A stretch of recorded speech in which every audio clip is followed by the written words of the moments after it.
மதவெறி மற்றும் ஊழல்களை ஊக்குவிக்கும் காங்கிரஸ் மற்றும் பாஜக போன்ற கட்சிகளை ஆட்சிக்கு வரவிடக்கூடாது என இந்திய கம்யூனிஸ்ட் கட்சியின் மூத்த தலைவர் நல்லக்கண்ணு வலியுறுத்தியுள்ளார்.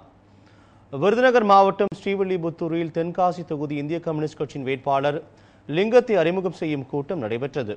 இந்த கூட்டத்தில் கலந்து கொண்டு பேசிய அக்கட்சியின் மூத்த தலைவர் நல்லக்கண்ணு, கடந்த ஆட்சியில் தொடங்கிய மின்வெட்டு பிரச்சினை தற்போதைய ஆட்சியில் அதிகரித்துள்ளதாக குற்றம் சாட்டினார். மேலும் தமிழக அரசு மின்வெட்டு பிரச்சினையை தீர்க்க நடவடிக்கை எதையும் எடுக்கவில்லை எனவும் நல்லக்கண்ணு குற்றம் சாட்டினார்.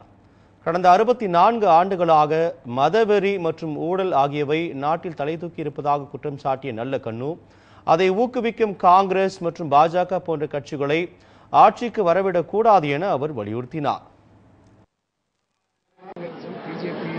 ஆட்சிக்கு வந்த பிறகு கூட இன்றைக்கு நாட்டில் மத சார்பின்மைக்கு விரோதமாக ஜாதி மத வெறி பிடித்த ஆர்எஸ்எஸ் தான் எங்களுடைய கொள்கை என்று சொல்லக்கூடிய மோடி இன்றைக்கு பிரதமராக வர வேண்டும் என்று வேட்பாளர்